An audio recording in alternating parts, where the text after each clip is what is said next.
जो बात सामने आ रही है, जिस तरह से उनकी सदस्यता जाने की और सजा होने की, निश्चित रूप से दुखद है। हम ये कह सकते हैं कि पिछले जो डबल इंजन की सरकार थी उसमें किस तरह से महिलाओं को प्रताड़ित करने के लिए साक्ष्य जुटाए जाते थे। आप चाहे निर्मला देवी का मसला देखिए, आप ममता देवी का मसला देखिए, किस तरह से लोगों को साजिश करके फंसाया जाता था और किस तरह से लिखा पढ़ी की जाती थी कि वकील भी सारी बात कहने के बावजूद 5 वर्षों तक की सजा सुनाई गई है। आपने देखा था पिछले दिनों कितनी बड़ी आदिवासी विरोधी सरकार थी कि बंधु तिर्की जी को भी दंडित किया गया, उनकी विधायकी समाप्त हुई। तो कहीं ना कहीं जिस तरह के साक्ष्य न्यायालय में दिए जाते हैं उसी हिसाब से निर्णय आते हैं। हम कोशिश करेंगे, अभी हम कानूनी विशेषज्ञ से राय ले रहे हैं और हम लोग उससे उच्चतम न्यायालय में जाकर के गुहार लाएंगे। आज की जो भारत जोड़ो यात्रा हुई, इसमें जो गहमा गहमी के साथ हुआ, यहाँ तक के धक्का मुक्की हुआ। जब भारत जोड़ो यात्रा चलती है तो निश्चित रूप से सभी तरह के लोग आते हैं और उसमें जब समागम होता है बड़ा, आप देखते हो कुंभ का मेला में कितने लोग खो जाते हैं और कभी कभी स्टैम्पेड भी हो जाता है। विधायक इरफान जो कुंभ के मेला में खो गए थे, इनका वापस हुआ क्या नहीं निलंबित? अभी देखिए वो विषय जो है ना, वो विषय वहाँ पर लंबित है, इसलिए वो सारी चीज़ें पर भी हम लोग चर्चा करेंगे। जब आज हम लोग सिर्फ भारत जोड़ो यात्रा पर चर्चा कर रहे हैं। भारत जोड़ो यात्रा में आपने एक जो पॉजिटिव है उसको देखना चाहिए। आपको ये देखना चाहिए कि हमने गुजरात जीता, नहीं जीता तो हिमाचल जीता। हिमाचल की चर्चा कोई नहीं करता, चर्चा सिर्फ गुजरात की होती है। तो हम हिमाचल की चर्चा करेंगे तो लगेगा सभी लोग साथ मिलकर के और लंबी पद यात्रा की है और हम समझते कन्याकुमारी से लेकर कश्मीर तक की यात्रा शुरू की है। वो इसलिए की है कि देश में जो नफरत चरम पर थी, जो महंगाई चरम पर है, जो बेरोजगारी चरम पर है, उसको मिटाने के लिए और कहीं न कहीं जो इसके प्रति लोगों में आक्रोश है उसको एकत्रित करके देश के लोगों को जोड़ने का प्रयास शुरू किया। अब आप पूछेंगे देश कैसे टूट रहा है, जैसे भारतीय जनता पार्टी के मित्र पूछते हैं। देश इसलिए टूट रहा है कि समाज में नफरत चरम पर है और नफरत फैला करके कुछ लोग शासन करना चाहते हैं इस देश में, तो उससे समाज टूट रहा है। महंगाई की वजह से घर टूट रहा है। माँ बाप बच्चे को पालने में अब सक्षम नहीं है।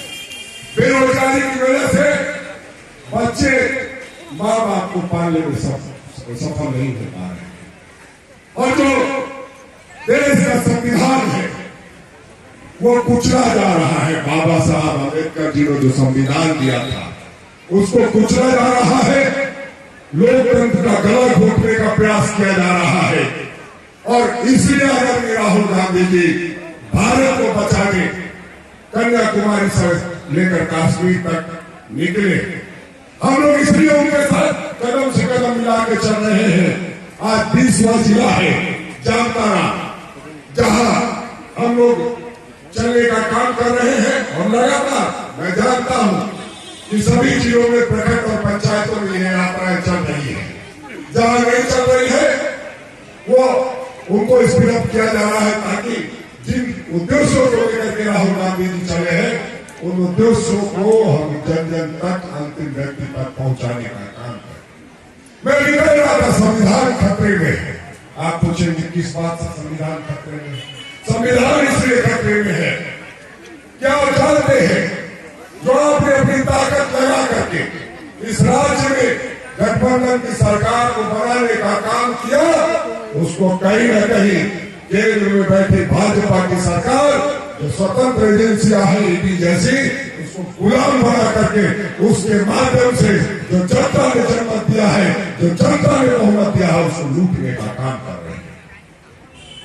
इसलिए आप लोगों से एक नम्र निवेदन होगा कि एकजुट रहिए और संघर्ष कीजिए जो बाबा साहब ने कहा था। हमें लगता है कि कई बार लोग निजी स्वार्थ की वजह से एक दूसरे को सबकी निगाह से देखते हैं कि कहीं मेरा कोई तो कुछ नहीं लेके जा रहा है। इस देश में, इस राज्य में, बाकी जगहों पे, सभी जगह पे अपने अपने सबको जीने का तरीका मालूम है। जीने का अधिकार है, रहने का अधिकार है, खाने का अधिकार है, पीने का अधिकार है, सब कुछ आपको अलग अलग तरीके से मिला हुआ है। जो हमारी संविधान की मूल भावना है वो धर्मनिरपेक्षता की है, और उसको बरकरार रखना हमारी जिम्मेदारी इसलिए बनती है कि हमने देश आजाद कराया था, तो देश बचाने की भी जिम्मेदारी हमारी है। आप आज की डेट में देखिएगा कि सब लोग, मुसलमान हिंदू को सबकी निगाह से देखता है, हिंदू मुसलमान को सबकी निगाह से देखता है, सिख ईसाई को सबकी निगाह से देखता है, ईसाई दलित को सबकी निगाह से देखता है, अगला पिछड़े को सबकी निगाह से देखता है। सच पूछिए तो पूरा देश एक दूसरे को सबकी निगाह से देखता है। और इसलिए जो इरफान अंसारी जी ने कहा, तो मैं प्रधानमंत्री जी से बार बार कहता हूं कि हयात लेकर चलो, कायनात लेकर चलो, चलो तो जमाने को साथ में। इसलिए मैं आज इरफान अंसारी साहब से कहूंगा, हरि मोहन मिश्रा जी से कहूंगा, दीपिका मिश्रा जी से कहूंगा, छत्री से कहूंगा, विनोद छत्री से, इरफान भाई से और समाना जी से, सभी लोग इस बात को मैं केवल देश के लिए नहीं कह रहा हूं, जब ये बात निकलती है तो अपनी पार्टी से लेकर के पूरे देश तक चलती है, उस बात का ख्याल रखना। मैं आप सबों से बहुत ज्यादा नहीं कहूंगा, क्योंकि मैं जानता हूं दूर दूर से महिलाएं आई हैं, सभी लोग अपने अपने जगहों से आए हैं, सभी लोगों ने जो भारत जोड़ो यात्रा में एक मजबूती देने का काम किया है, उसके लिए मैं आप सबों का आभार व्यक्त करता हूं। लेकिन आप ये मत समझिएगा कि जिले में कार्यक्रम हो गया तो कार्यक्रम खत्म हो गया। चूंकि आप संजीदा लोग हैं, आप बुद्धिजीवी लोग हैं, आप अपनी बातों को बताइएगा जरूर गाँव गाँव जाकर, तभी जाकर के जो आदरणीय राहुल गांधी जी जिस यात्रा को लेकर के चल रहे हैं वो सफल होगा। और आपको बताऊं, यात्रा का असर हो रहा है। हम ये नहीं चाहते हैं कि हम उसको चुनाव से जोड़ के देखें। यात्रा का असर यह हुआ है कि अब पेट्रोल डीजल की कीमत बढ़ाने में सरकार को डर लगता है।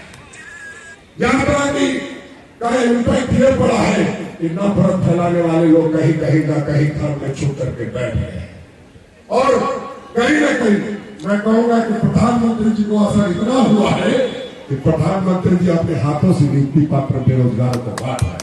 ये राहुल गांधी का उसका असर है पदयात्रा का। और राजनीति का सब भी बता देता हूं कि अभी हमने हिमाचल जीता है, हम पूरा हिंदुस्तान जीतेंगे। इसलिए मैं आप सबों से अंत में यही बात बोल करके विदा लूंगा, क्योंकि मैं इरफान साहब ने कहा है कि बहुत शेरो शायरी करता हूं, लेकिन मैं इस बात को इसलिए बार बार कहता हूं, इस बात को बोल करके कहीं ना कहीं हमने विधानसभा का चुनाव जीतने का काम किया था।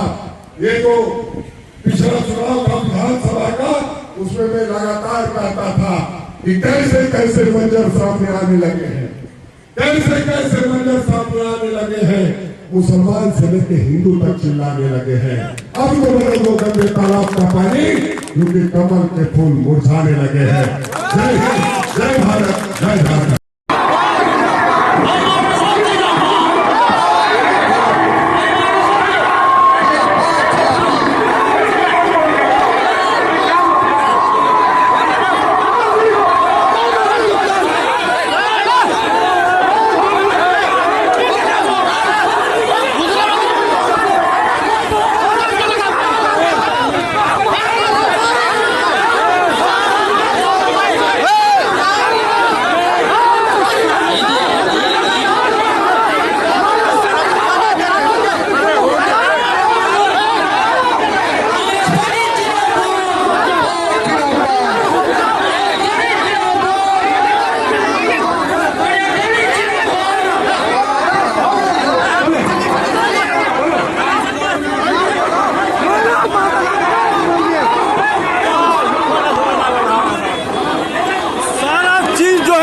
अंसारी के द्वारा प्रायोजित है और एक सस्पेंडेड विधायक के द्वारा यहाँ पर भीड़ में आकर के यहाँ पर जो है उसको लोगों के द्वारा